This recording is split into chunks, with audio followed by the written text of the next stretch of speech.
And welcome back to Unpacking Endpoint Management for April 2023. I'm your host, Steve Thomas, with my co host, Danny Guillory, who's back with us. And we have a nice round of a show for you today because we're going to be kind of keeping it a little bit informal and opening up the discussion between ourselves and the wider community. And we're going to have some folks coming in and out as well, talking about what makes our life easier when it comes to endpoint management. What are those I hate to use this phrase, and I know Ned Pyle's going to kill me, but tips and tricks for endpoint management easy buttons, for lack of a better explanation, to kind of help with the toil reduction and to kind of make our lives easier and simplify our day-to-day process of endpoint management. So our first guest with us today is Matt Call, and I have been waiting for months to get Matt Call back on this show, and I was looking for any excuse I could to bring him on. He might also talk about some of the stuff he may be working on, depending on what he can or cannot disclose. But Matt, good to have you back, man. Really good to have you back.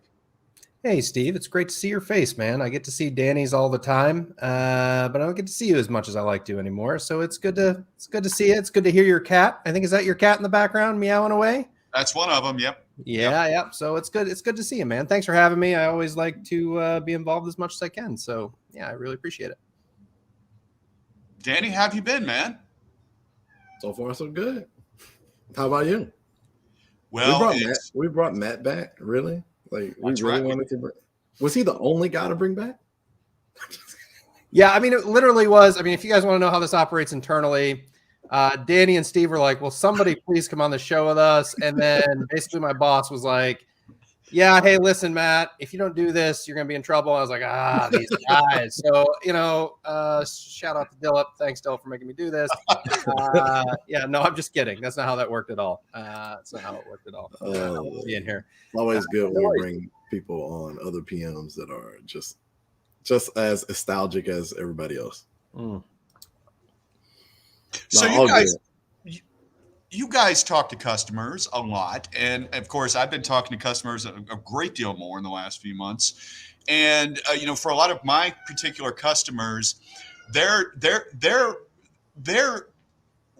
primarily state and local government agencies, so they're staffed really thin a lot of times, and budgets can vary from year to year, so they don't necessarily have the resources that a lot of large enterprises have. And so they're always coming to me and looking for, shortcuts. And one of the things I've noticed is they really appreciate when, the Intune product team comes up with what they call I stole the term easy buttons from my customers. They're the ones that started using it when they started talking about things like some of the guided scenarios, some of the stuff like that came out a couple of years ago, like cloud config, and more recently they've been chomping at the bit for services like auto patch, because they like the kind of set it and forget it easy buttons for them. That kind of they're perfectly happy outsourcing a lot of their duties to stuff that may be driven by automation or AI. What are you guys hearing from customers when it comes to things that make that simplify life, for example, or simplify the endpoint management workday? I'll let Matt go first. Yeah, so that's a great question, Steve. I think, at least for me, I think for a lot of my peers on the engineering team, like Danny and folks, I think we think about customers in sort of three discrete classes. Those three discrete classes sort of start with customers that are less than like 1,000 endpoints. These are volume of customers, but they don't have large footprints. And the term large is really relative, but these customers, their endpoint sort of management duties aren't their daily job. You think, you work in the state, local government space, think about agencies and that sort of stuff with 200, 300, 500 users, where there might be one, maybe two folks managing the endpoint estate, right? And they need stuff to be easy. They need to click buttons. They need to do, they just need things to work because they're sort of, person of many hats, right? Like that's sort of like the first group of customers. there's the larger group of customers, 25,000 seats plus, right? Like 25,000 endpoints plus. And these folks have dedicated IT staffs, varying in size that are sort of the same as they're sort of mapped to the large, how large their enterprise is, all the way up to 5, 6, 700, 1 million, 1.2 million endpoints, right? They all have different challenges, but the point here is they have dedicated sort of IT staffs to manage those environments. And then there's like the in-between, which I think is the really hard customer set to support for us anyway, or for me, when I start thinking about building products like, EPM, when we were architecting Cloud Lapse, like when we were building the way that we do baselines or that sort of stuff. And the 1,000 to like 25,000 range is sort of like the most difficult, because when you're closer down by the 1,000 seats and 1,000 endpoints, you're sort of really close to one, maybe two people in the IT staff. And then, you might only have those one or two people depending on budgets, how things have gone, up to 25,000, but you're starting to get those same problems as the large enterprises, right? So how do I manage and sort of bring those things together? That's really the challenge. So back to your question of like, what are we hearing from customers? I think what you said about SLGE customers or state local government customers and education customers is spot on. I think our 25,000 seat plus customers are starting to adopt more automation or more autonomy and how I manage settings, right? We see some really large customers doing things with AutoPatch.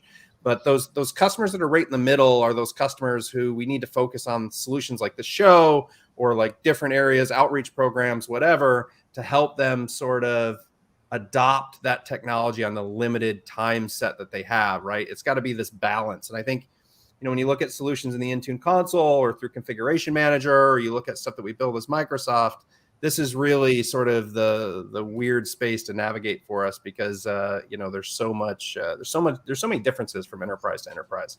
It's a really long-winded answer, but I'm a PM and I'm not going to apologize. So I don't know if that makes any sense or if that provides any value to anybody, but that's just sort of my perspective. Well, this is why we have you here, Matt. Yeah. So speaking of that, speaking of PMs, we have a special guest, kind of a surprise special guest here. We have Lance Crandall, who's also from the Intune product team. So I've got 3 endpoint management PMs with us today, because obviously Danny is the man too. So Lance, introduce yourself. Good to see you again. Yeah, hey, Steve, thanks for having me on the show. I really appreciate it. So I am Lance Crandall. I am a product manager lead on the Intune team. I own a bunch of stuff. I'll probably forget all of it, but a lot of the things that I own are on the Intune suite right now. So I own our Cloud PKI product that we're building. I own Remote Help.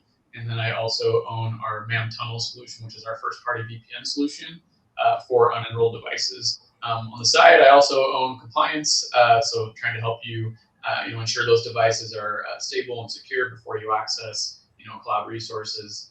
And I also own resource access, which deals with certificates, email profiles, Wi-Fi, VPN, et cetera, and all the partnerships associated with all that. So yeah, kind of busy, but it's awesome. So we have a question already from the audience. And again, those of you out there who are currently watching, please bring the questions and bring your easy button suggestions and ideas too. So here's a question from Nathan. Our biggest problem with moving this modern device management style has been finding autopilot ready PCs, peripherals, and software. Trying to help admins find the rare gems and push our industry towards modern device management. And my question is, what is Microsoft doing to ensure vendors are ensuring boot start drivers are in the base Windows install, ensuring drivers are in Windows Update, and adding their applications to the Microsoft Store? Well, I'll answer you first. I'm like, this is exactly the answer I give to folks who are coming to me worried about Windows 11's hardware requirements, because they're stuck with 4 and 5 year old machines and older, and they're wanting to know why do we have such rigorous new requirements for Windows 11? And that's exactly our point, Nathan. We want everyone to move to more modern hardware, so they are autopilot ready, they are ready, the peripherals are compatible, but most importantly, they are secure. they are secure from the time you power on that device to the moment you're actually communicating with back-end cloud services. Now, I'll shut up and let some of the experts also chime in as well. Yeah, I Oh, mean, go ahead, Matt. You're opening your mouth. yeah, thanks, Lance. Yeah. So, yeah, I think Steve, you sort of said it. Like, hardware is the root of trust, right? Sort of malicious actors, malware, etc. They're finding ways to inch their way into the Windows OS, the Windows ecosystem, and we really need to make sure that these hardware-backed features, things like Credential Guard, things like other hardware-based security modules, stuff like that, are enabled by default from the factory to make sure that not only is the device sort of configured in the most secure fashion, but you have those features, that sort of min bar that Windows 11 requires, right? Like, we need to have hardware-backed security. We need to have sort of this enhanced posture, I would say Windows ecosystem wide, to make sure that we can protect against the vast number of threats that are out in the wild. So, I mean, for our perspective, we work with OEMs. There's 2 or 3 people on our team that do nothing but work with OEMs pretty regularly to make sure that they have the right drivers, they have the right sort of autopilot ready capability. I mean, there's a lot of big names out there that we work with, and there's a lot of scenarios that we make sure that work. But the hardware ecosystem at Microsoft is open. It has been for a long time, so we'll always have fringe sort of scenarios that we need to account for that pop up, and we're committed to making sure that those work properly for you. So if you have any feedback for us, any scenarios that you're having troubles with, OEMs you feel like could do a better job, or you feel like we need to integrate better with, please let us know through whatever feedback channel you have, and we'll make sure that we do the right thing. That's my answer. Lance, how do you use hardware-backed security with compliance? Like, what about all the work you guys are doing with that? All question there, Matt. Thank you for leading into that. No, you mentioned, Matt, some things that were interesting as well as part of that process around how ensuring the hardware is secure is also very important, and that there's some, it's a mix of like software and hardware working together to really secure that device. And some of the things that we've done in partnership with the Windows security team is really around hardware-backed compliance settings. So, within Intune, you have like the compliance policies that you can set up. And currently we support 3 hardware-backed security and compliance settings. Those are Secure Boot, there's Code Integrity, and then BitLocker as well. So, BitLocker is probably the one most people are probably familiar with, around, encrypting your hard drive to protect data at rest from being stolen. But, the other 2 are also critically important as well, as far as making sure that that device is securely booted, it has the right measurements that match what's expected when that boots up and wasn't tampered with. And so there's like a report that the Windows team will send up that is hardware attested, that goes up to a service in the cloud that we can then use as part of that compliance policy to make sure something wasn't tampered with at the hardware layer. And that hardware compliance is just super important. So we're working with the ENS team to expand that out to some of the other areas that Matt mentioned that are related to compliance settings as well. And we'll continue to expand that and really just kind of like increase that security of the devices based on that hardware-backed attestation that we can get in partnership with the Windows team. I think that's one of the just interesting things, at working at Microsoft too. It's, we're talking about OEMs, we're talking about Intune, we're talking about the Windows team. It's really like a group effort between so many different teams to ensure that those devices really do meet the right security standard. And they can't just be like Intune now sets a policy, but Windows doesn't understand it, or Windows doesn't support it, or the hardware vendor doesn't, have the right hardware to support that. And so all the things that you see are just a mix of just having all these different teams come together and different companies come together.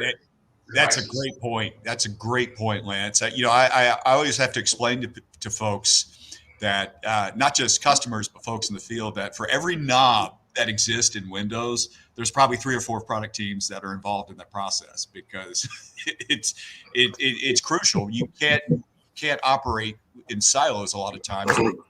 That's where compatibility problems happen. But we've got another comment from Todd.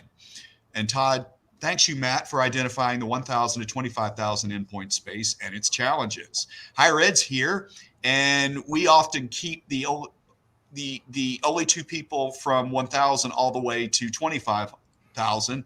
Higher ed also has other challenges like federation that hinder us a lot. Some of it is cultural, some of it is technical. No question, really, just a comment acknowledging the customer segment. Oh yeah, I mean. Hey Steve, do you mind if I jump in on that one? I joined a little bit late. I apologize, but Matt made some great points on that initial question around simplifying and the easy button. And I was kind of just pondering while he was bringing it up, kind of how I would respond to that. And I think one of the things that's really critical is that, gosh, Microsoft releases a lot of stuff. Other vendors that you may use release a lot of stuff all the time, and it can be overwhelming for sure. And regardless of the size, right? If you're under 1,000, if you're in that sweet spot that Todd just mentioned as well, between 1,000 to 25,000 or beyond that, right? I think the key thing is don't get overwhelmed. Just the first thing I would do is just take a step back and think about what problems you're trying to solve. What are the critical things that are happening in your business that you need to get in front of? I'll just give you an easy example that I've used on other presentations as well. Everyone talks about security. Security is overwhelming. There's so many things to do there, right? To be secure. But what's the easiest thing that you could do to increase your security, 7-fold in your environment? It's simply to turn on multi-factor authentication for your users. Yep. That's not very hard, and you're instantly just reducing the threat vector right there substantially of stolen credentials and password theft. So that's just one example, right? So take a look at your requirements and just focus on those core things, and you have to prioritize.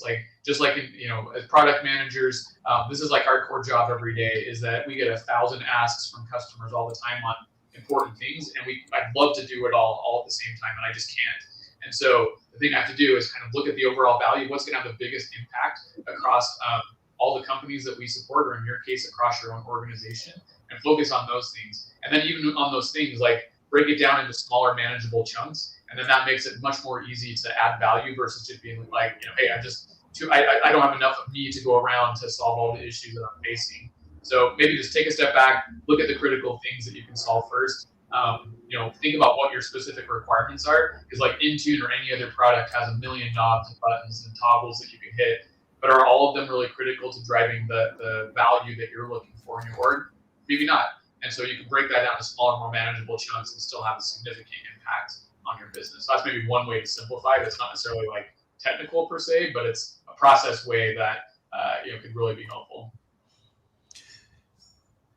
That's great. I apologize for that noise. I unfortunately I live near Bell Helicopter, so that happens from time to time. Lance, you also made me think of when you're talking about enabling multi-factor authentication. You're exactly right. That increases your security posture drastically. And another type of easy button that I think customers like across all of our across all of our Microsoft 365 various platforms, are when we actually provide for them a posture measurement or a posture score. Whether it's if they're using Microsoft 365 Defender and getting their secure score, or they're using Endpoint Analytics and they're getting a measurement, they're getting a direct, easy to interpret posture.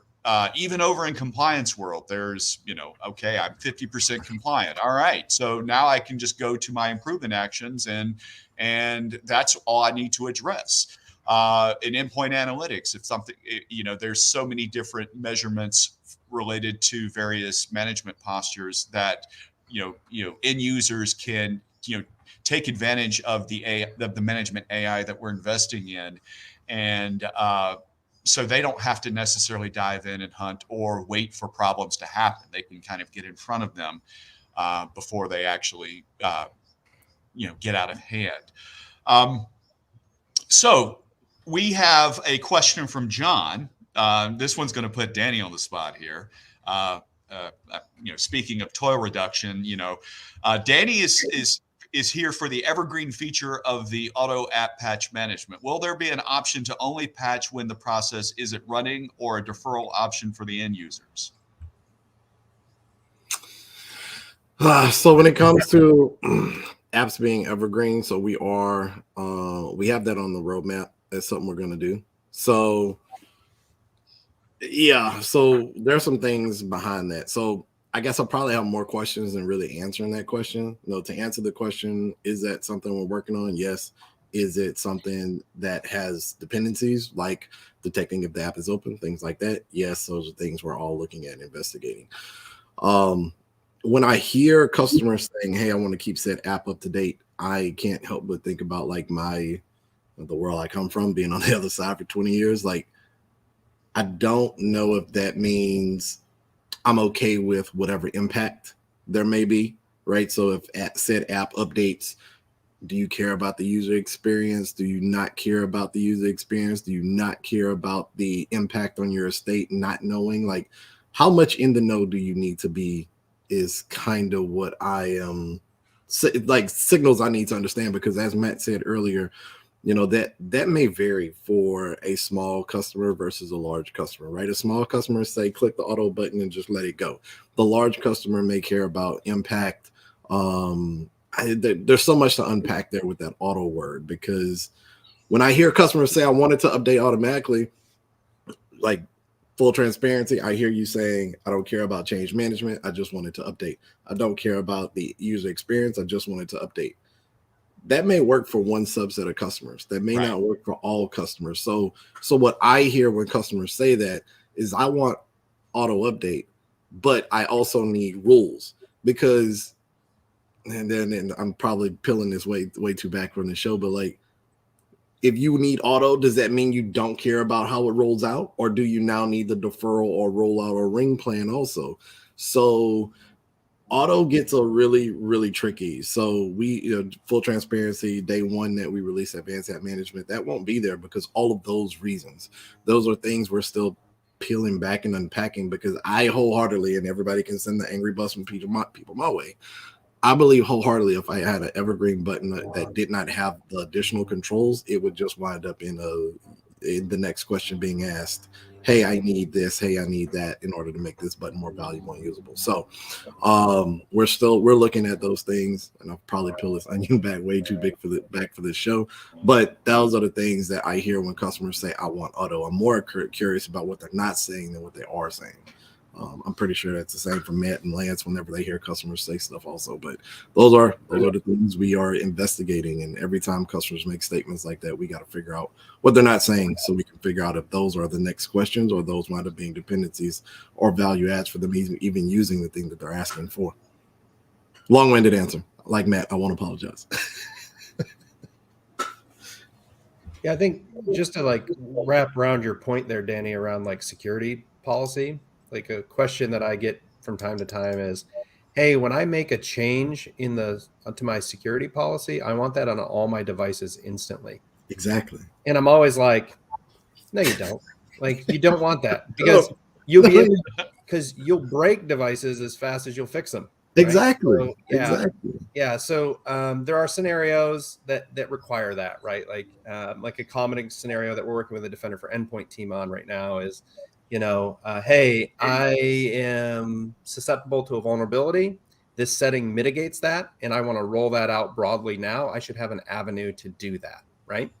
But if you can just think about making an AV policy change, just for instance, like, hey, I do or here's a perfect example. I'm gonna make a firewall rules change, and somebody, fat fingered the policy, and instead of saying, drop port 80, they said drop all traffic, and then they rolled that across their enterprise. I've been involved with approximately like 5 customer incidents where this exactly has happened, and they basically dropped all outbound traffic. So I mean, this is like Danny said, I think sometimes it's easy to discount that maybe Microsoft isn't listening, or that maybe you're not getting what you asked for, or maybe it's taking longer. I think, I'll just speak for myself. I lurk everywhere and I see everything. So any feedback that you give, I'm gathering, right? Yeah. And maybe it doesn't happen overnight. Microsoft's a big organization, but your feedback is what helps drives those decisions to make sure that we make the right choice for, the entire product set, right? And all customers, right? And yeah, we're going to make decisions that maybe don't work the best for you, but just help us make sure that we prioritize those things by giving us feedback. I've been on all sides of that issue, Matt. My nickname, the most interesting admins in the world. You know, I don't always test my policies, but when I do it in production. Test them in production. Yeah. But I mean, it goes to kind of even the next question, like, and I'm sorry, I'm dovetailing here, but like Ryan asked the question, what happens when app updates have new prereqs? Like, all of that is the mad insanity why Evergreen is not going to be on the day one list. Like, there's like just so much to peel back on Evergreen.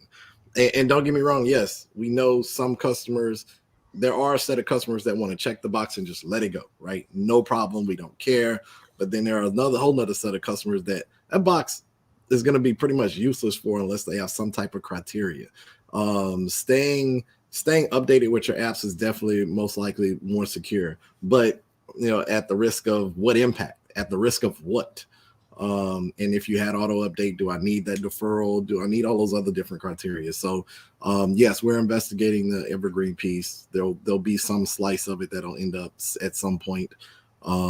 But yeah, I mean, all those things turn out to be things we really have to consider. As Matt said, we're a large organization, so there will be some automation that you could do, right? So sometimes it takes Microsoft longer to do stuff. So when it comes to advanced app management, you have the Graph API. And again, if I was back on the customer side, I would go automate a whole bunch of stuff. You can probably go faster than we can. And that's an honest statement. So if you see it and you can graft it and automate it, go for it. That shouldn't be the end all. We should be easy buttons. We should make more easy buttons for you. And we will. It just will take a little bit more time to all these considerations into play. I have considerations for my area and all other things that I support, Matt as well as Lance too. So that will be my answer. So we have a question from Tim that might actually be, again, back to you, Danny. Sorry about that. Or wait, maybe not necessarily, Danny. It's, how do we use, I should read the question before I make that comment. How do we use filtering and dynamic grouping to get closer to our collections in ConfigMan? I guess they're trying to, kind of give the same equivalent to both. Yeah. So I'll take that one first, and then I'm sure Matt can chime in and Lance too. Like if it were me and I needed collections in Intune to basically mirror what we got in ConfigMan. If you have ConfigMan, you should turn on the collection sync. Like if you need that criteria, like, I don't know, if you're being more modern, then you probably don't need to rely on that criteria. But if you're one of those guys like me that grew up with ConfigMan, love all of that, knobs and things I can detect, well, guess what? If you can't pull away from that, you need to use the collection sync feature that's in Configuration Manager to sync to a Azure AD group. I wrote a blog about it a really long time ago because it's pretty powerful, it's pretty legit, and it works really good. So you should use that if you need that type of capability. I would say going forward, though, you shouldn't necessarily continue to rely on that capability. Your Azure AD groups is basically going to be your endpoint where you want to go. And then you're going to have to start figuring out different criteria and force us to, again, as Matt said, I lurk everywhere, and much of our other PMs lurk everywhere. So make the comments. Like, you do have a voice. It may not be the direct voice. Hey, go call Danny, go call Matt. But when you make comments on Twitter, Reddit, etc., all these other socials, we do see those. Like, I'm not gonna lie to you, I see them. I know Matt sees them because he's on Twitter. Lance, I'm sure, is on other socials too. Like, we do see those. We just probably can't act on them in the time that you want us to act on them in your time frame, but we see them, and it all plays a part in our conversations internal when we need to go build something or make improvements to stuff. So directly to the question, I'd say go use the sync, and then future wise, try to wing yourself off that sync. I think some other things to add there is that we're always trying to add different properties to the new device filtering that's been added to the Intune console. So that's just a process that takes time. And I think, under the covers, like, the models are different, right? Like, Configuration Manager has a client, right? And it's running on the device. There's more things that it can do. And as a cloud-based native, MDM, it's slightly different, right? We're kind of limited by what we're able to get from the Windows operating system as well. And so it's not going to always be apples to apples. I think the key thing that is always important for us is what are some of the things that you're doing. So, while you may have like unlimited potential with Configuration Manager console, and collections, you're probably not using all of those capabilities all the time within collections and how you create those. So what are the key things that you're looking for? Maybe like you're always creating collections based on, I don't know, processor architecture or amount of free memory or whatever the case is, right? But like those types of things would be really helpful for us to understand, because then we can kind of be more targeted in what we do, because with the limitations that we have with the Windows CSPs, there's only so much data that we can pull at a time. So we can work with the Windows team and partner together to try to be able to get more of those things that you want. And having those scenarios just helps us to prioritize what you'd like to see and what parameters you'd like to see as part of that. Yeah, you're completely right, Lance. I think it comes down to the parameters.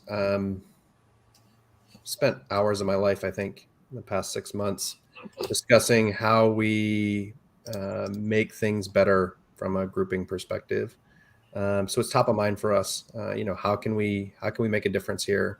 I think the thing that we have to understand is you could manage 1,000 clients with 14 site servers that all had ridiculous specs, and you incurred the cost for that, right? And so you could have all these dynamic collections updating at real time. I can tell you, I've personally brought down configuration manager infrastructures with bad collection queries and dynamic collections. And I think we have a responsibility to not only make sure that we can support the scenarios that you need, but also make sure that we can support customers who are maybe sharing the same cloud infrastructure as you, right? So that's where the question always goes, is like, what do I need from a customer perspective? Like, what do I need to filter on? There are some really good examples. Our friend Scott Duffy has got a whole list of things that are prioritized around like what we need to add, how we need to add them. But keep the feedback coming. We love it, and we want to make a difference here. It's a good question though. Like I get that question a lot. I'm sure any of us that have dealt with config man and trying to deal with the Intune modern world and grouping, like I've always said, the best and worst person to deal with Intune is the config man guy. One, because they know what they had. The bad thing is they know what they had, and they want those apples to apples, and it's just not necessarily that way, because we want you to rethink it, and you should force us to also rethink. So it's I don't know. It's just one of the things that I've always had to deal with, and working with more and more config man people dealing with Intune, you hear that quite a bit, and in a lot of other comparisons. What else? What's next? So let's bring up another easy button. I talked to a customer the other week who told me that they've been leveraging Intune for more than 2 years, and they only administer about 300 machines, but they've never created a policy in Intune from scratch because they've never had to, because they rely exclusively on security baselines. And that's an easy button that a lot of customers like, because they're not really sure what all knobs need to be pushed necessarily. They don't necessarily have the experience or the time, but they do know the importance and the value of security baselines, and that they're generically meet a lot of regulatory compliance baselines. So they just leverage that easy button to keep their devices secured and locked down through Intune. How are customers? How are you hearing customers respond to things like security baselines out there? Positive. Some customers rely on them. Some may want to implement their own. I've had customers that wished we would import things like STIGs, or if you're not familiar with STIGs, those are the guidelines that are put out for federal agencies. But I like what the customer was telling, because it's another example of if you want to do the granular work on configuring security, you certainly can. If you want to twist the knobs, you certainly can. But if you want to just rely on something that's a tried and true solution all up, you can just leverage security baselines. Yeah, I think Matt will have a comment. I'll make mine and then let Matt take us home here. Is that cool? So yeah, when we were talking about easy buttons, security baseline was definitely one that came to mind for me as well. I think, trying to go through 2,000, 5,000, however many Windows settings there are at this point and evaluate the security of each one is definitely overwhelming. That's a full-time job for someone to try to evaluate that. And so I think having a starting point from like a Microsoft approved security baseline for Windows is super important. Now, for all customers, it's probably good to use that as a starting point and possibly make some tweaks along the way for your organization. And definitely, like we've been talking about in this call, test that out before you just roll it out, right? Just to make sure it's not going to cause some issues, because they are locking down security with those recommendations, right? Which is great, but it can also break things in your organization. So you have to still test it, and there may be some tweaks you need to make, but maybe you're able to use 95% of that or more, and that can get you off to a good start. So anyway, those are my kind of two thoughts, is that I think it's great. You probably will have to make a few updates to those changes, but it does save you from having to figure out what 1,000 to 2,000 different settings do, and has a Microsoft recommendation coming out of it, and then obviously test it. Matt. Yeah, I think you're completely right. Like, so what's the biggest? So security baselines are so great. Why doesn't everybody use them? Like, what's the biggest problem with security baselines? The biggest problem with security baselines is people have no intention of following the guidance. They just want to use the object, right? So what typically happens here is, customers take a security baseline and they go in and change 75% of the settings. And there's like a delicate balance. Like, at some point, you're just creating your own policy, right? And when you try and twist and turn that infrastructure to do certain things, that's where sort of the headaches can come in. Now, we're making some investments in baselines right now. There was a comment on Twitter not too long ago that was like, hey, how come security baselines isn't getting any love or something, right? Something to that effect. I'm sure it was much, much, much better phrased.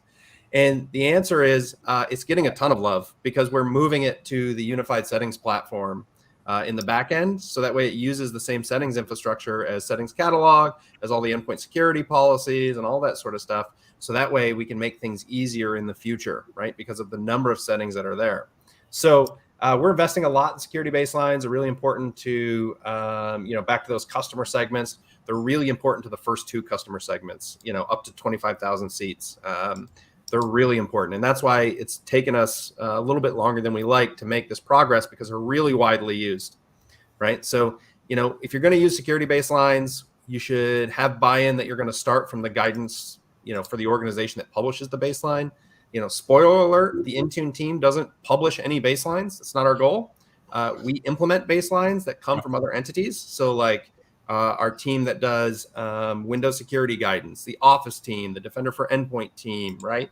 Like all this stuff, like we take baselines from them and we say, your product, how to configure it.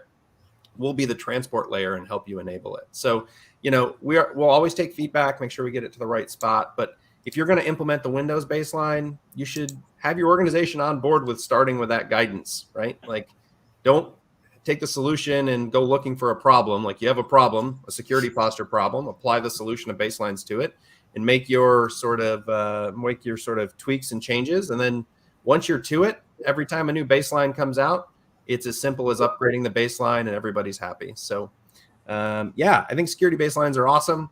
We're investing a lot to make them more awesome in the future. So yeah, there you go. I use the word STIG, and I think I triggered Danny's PTSD from previous careers. I apologize, Danny. Those things were like horrible, man. Like those things were like just the worst, because it seemed like the greatest idea in the world. It's like, hey, we're gonna download this because it's the most secure, and then you would relax the policy. And then to Matt's point, you've changed 75% of the damn thing. Like, why? What are we doing here? So then you deploy it, and then you figure out 3 days later stuff doesn't work, and it was just the absolute worst. Like, I as Lance and Matt are talking, like literally, like I said, I've been on the other side for 20 years, so it's just like some of these things come up, and then you go to change management, and you're like, yeah, that didn't work out. So what are we gonna try now? It was the absolute worst. Anyway, I digress. Sorry. You know, it's interesting. We did not announce in advance that Lance was going to be on the show, but since he's here, I was wondering if we'd get questions related to the tunnel, and sure enough, we do. So if you don't mind, if we put you on the spot, Lance, but we have a question from Divyanad. Just wondering how Edge decides to establish tunnel or not. Is there any chance of establishing a tunnel when inside corporate network? How does Edge know whether it is inside a corporate network or not? Yeah, so for those of you who don't know, Tunnel is our first-party VPN solution that we ship with Intune that works on iOS and Android devices. We had shipped this maybe like a year ago, is when I think at GA, give or take, at this point, and it was mostly focused on MDM enrolled devices at the time. But we did have a lot of customers that were very interested in having a solution for unenrolled devices as well. And so recently, March 1st, I think it was, we shipped a solution as part of the new Intune suite called Tunnel for MAM, which is the same solution for iOS and Android for unenrolled devices. So I don't know if the question was related to MDM or MAM, but I'll just kind of try to answer it both ways, I guess. So for MDM, really what's happening is that, like any VPN, the tunnel's just connected, right? And so if you do like you can do like a full device VPN, which sends traffic from any app on the device, or you can do a per app VPN where you can specify specific apps. So for example, with Edge, for example, if you put that as part of your per app policy, then it's going to send traffic, from Edge directly to your on-prem network. So it's not currently detecting like, oh, am I on the corporate network or am I not, physically or whatever. It's more just saying, hey, you started the tunnel. That's how you're told to be, and so it's going to always be there. For MAM tunnel, the way that we kind of did it is it's similar. It's going to work the same way. There's no real difference in like the answer to your question there. But one thing I want to call out with the difference between MDM tunnel and MAM tunnel when it relates to Edge specifically is that for MDM tunnel, when you're using like a per app VPN for Edge, it's sending all traffic from Edge, so it doesn't know if you're in like a corporate context or a personal context as you're signed into Edge with one of those accounts. MAM tunnel is different. So what we want to do is, since MAM tunnel is for your own personal devices generally, what we did there is we partnered closely with the iOS and Android Edge teams to ensure that the tunnel is only connected when you're signed in with your corporate account. So if I sign into Edge using MAM tunnel with my personal account, then the tunnel stops. And then if I'm that way, I'm just able to use Edge to use personal traffic. I can go to Facebook or whatever, and that traffic is not going through the company's on-premises network. But now if I sign in with my corporate credentials, now it does. So there's kind of two reasons for that. First thing is that it's really around privacy, right? So it's my personal device. I should be able to use Edge how I want to browse. But then from the corporate perspective, we also want to make sure that app protection policies are applying when I'm accessing corporate data through that corporate side of Edge. And so that's really why we kind of implement it that way. So probably a longer answer than what you were looking for there, but from the tunnel perspective of detecting if it's on the on-prem network or not, it's literally not. It's just always connected, based on those criteria that I mentioned, either per app VPN, full device VPN, or with MAM tunnel, and I'm signed in with my corporate credentials to Edge. Hopefully that kind of helps. It's also too, Lance, like it's really weird you deal a lot with MAM tunnel and MDM tunnel, right? Like, it's not really a scenario, I would think, where we have corporate owned iOS devices on a corporate network. Like we always sort of assume those are internet, generally speaking. Would that be a true statement, or I'm a Windows guy, so like help me understand. It honestly kind of depends. So like someone mentioned earlier, they're from higher ed, and so you can picture higher ed being on-prem for like a classroom scenario or something like that, right? There's kiosk device, different things like that. So for the most part, though, I think you're kind of right where it's like if it is a shared PC a shared iOS device that's sitting in a classroom, I'm just using that as an example, it's probably not going to be a device I'm going to take off network and need VPN access back. So you're probably right that a lot of cases that corporate scenario doesn't necessarily require you to be on-prem. And I'm probably not going to bring my corporate or my personal device often and be connected to like corporate Wi-Fi very often. Certainly could. I mean, we definitely see customers doing all sorts of things, but often there's kind of that separation between like a corporate device versus a personal device and what customers want those devices to access. Gotcha. Thanks, man. And once again, someone has asked the question, the impossible to predict question: will someday ConfigMan leave the stage and be completely replaced by Intune? This question. This question. I'll start. I mean, I don't know if the others want to chime in or not, but nobody's made any decisions. Like ConfigMan is definitely not going away. I mean, it's not going away. Like we're still invested in Configuration Manager. I think customers.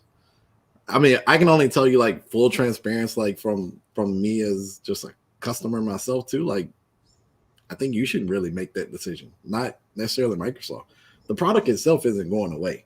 Like as a customer, what do you want to be? Do you want to be attached to on-prem, or do you not want to? Like I genuinely would think about it that way if I was still a customer today, and I'm speaking from my own brain. If I was a customer, I should make that decision. Microsoft shouldn't make that decision for me. What am I attached to with Configuration Manager, and how do I use it with the cloud, or how do I transition to the cloud? There may be parts of my business that can't. There may be a lot of parts that can. So I would really turn that question back around to the customer. Like, you should figure that out. Like, ask like, how do you figure that out? I think is the right question. And what's my roadmap? I think is how you start to build a plan. If it were me again, I'd literally be on the whiteboard in my office and figuring out what pieces I'm using of the cloud today, what pieces are hard for me to adopt, and then is there a breadcrumb to being more cloud? But that's how I would think about it. If I've got ConfigMan, where do I want to go in the next 5, 10, 20 years? Like, is my end goal cloud? And I should make that decision. That's my personal view of it. From a Microsoft perspective, we're still fully invested in ConfigMan. It's not going away.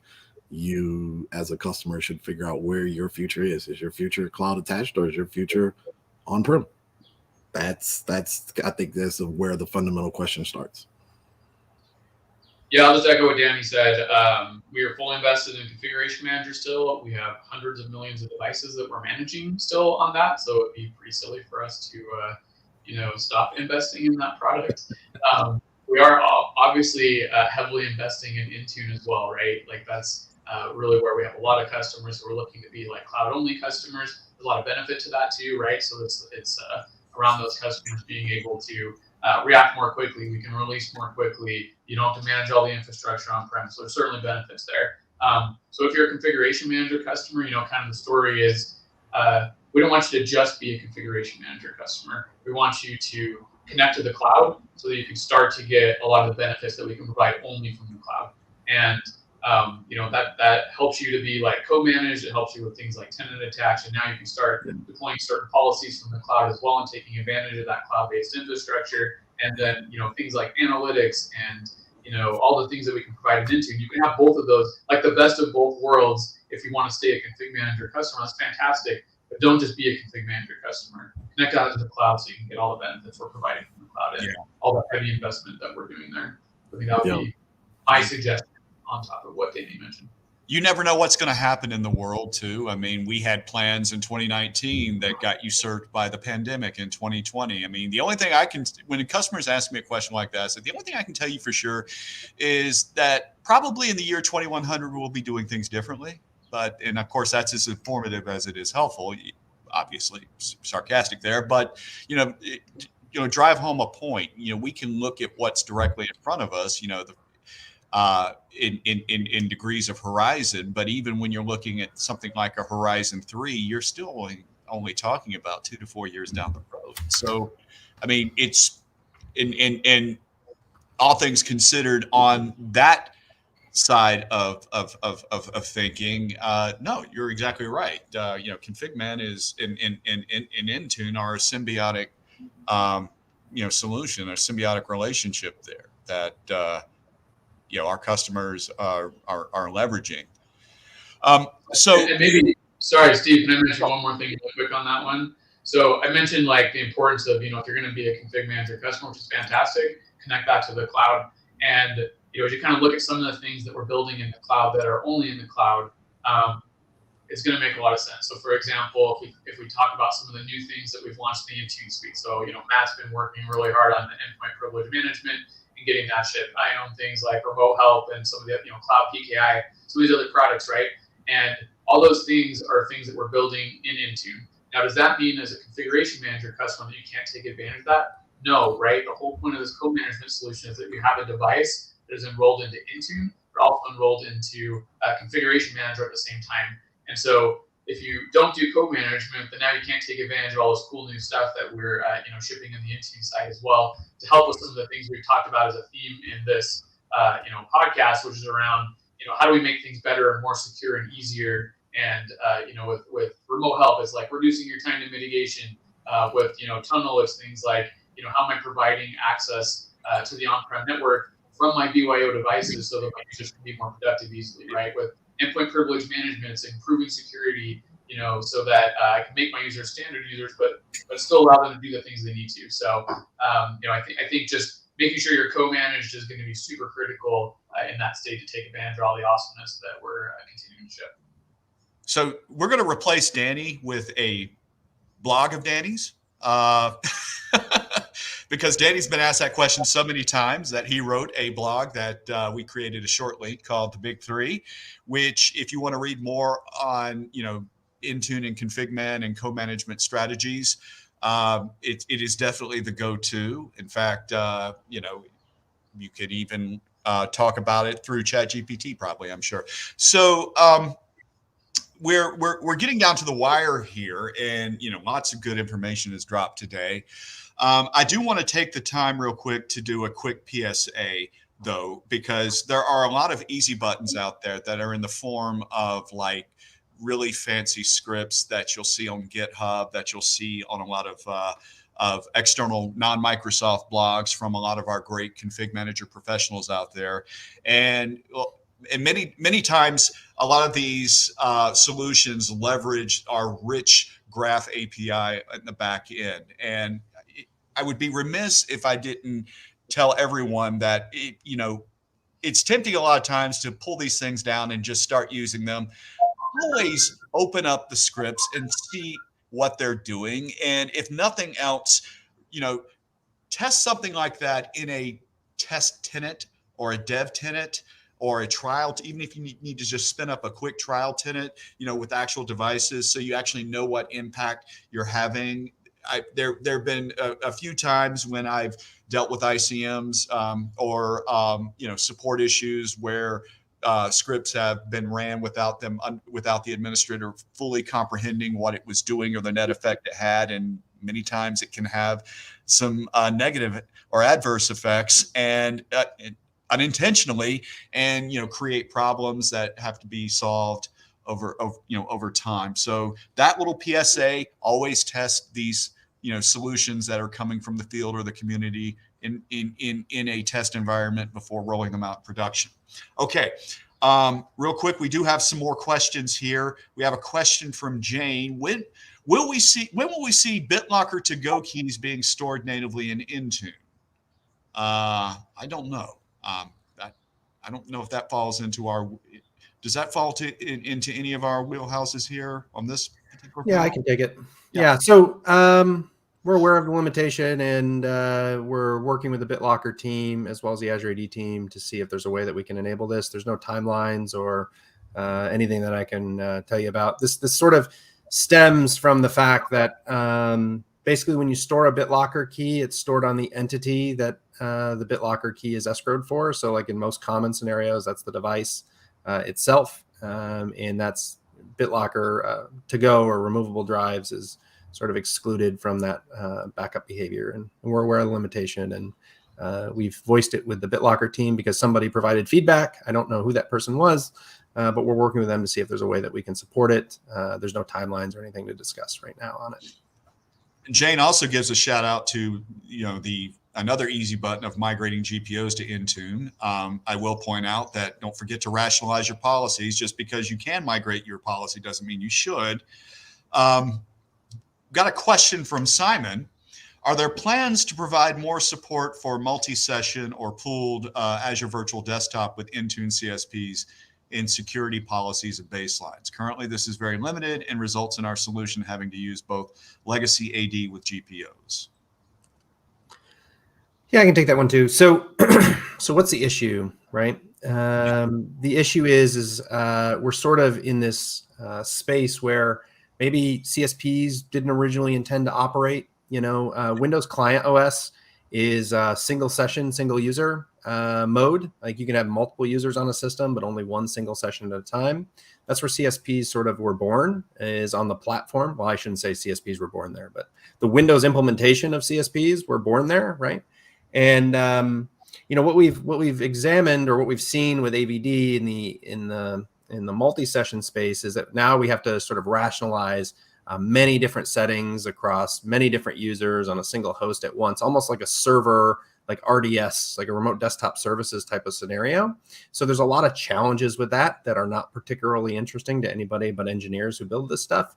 But the point here is that today, we're sort of limited to device scopes settings, which is these devices that apply these settings that apply device wide, and then we're also limited by the feature set saying that they support different SKUs, right? So we're always working to expand that support. That's sort of that's a tough task, because you can think about all the feature teams in Windows. I think we're up to almost 17,000 settings in Windows, and adding different support or adding sort of horizontal support for a SKU like that is a pretty daunting task. So if there's anything that you're using legacy GPOs for, I shouldn't say legacy GPOs, because GPOs aren't legacy, they're still being used. So anything you're using GPOs for that you find you have to do that on multi-session because the CSP isn't supported, we'd love to basically take those items and get them add those to the list, because the list is huge. So, stuff that people are actually using are things that we should support before that. So, make sure you get your feedback in. Heather did a great job of putting the link up here on the screen. She's the industry's best. So yeah, that's great. Give us that feedback. We're happy to examine that. I know that the AVD team is heavily invested there too, to make sure that we make the right decisions. So just need feedback.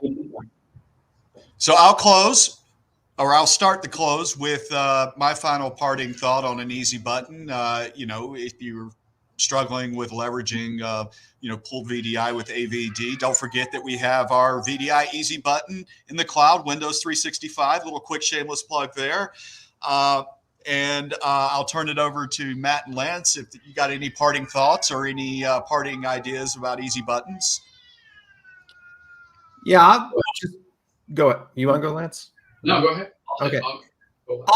I'll just close by saying I don't think there really is such a thing as an easy button. I think that's why we are all IT professionals. I think there's a bunch of solutions that are out there to make your lives easier. And I think, as IT professionals, we have to figure out, what fits our enterprise at the right time, and identifying the solutions that make our lives easier, right? Like identify the problem, find a solution, right? So we're committed to making sure that the solutions we build and deploy are sort of applicable, and they are easy for the vast majority of folks to use.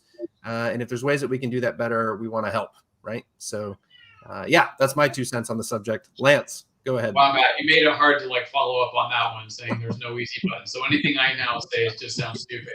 Yeah. But I'll do it anyway. So I mentioned this one is literally my first one, but I really just feel like it's really not that hard to roll out. I agree with what you said, Matt. Is maybe not everything's just a single click and you're good. But I really feel like if your company has not turned on MFA at this point, that is a mostly easy button that you should turn on in your organization to significantly increase the security in your organization. So that's not really an Intune thing, it's more of an identity thing.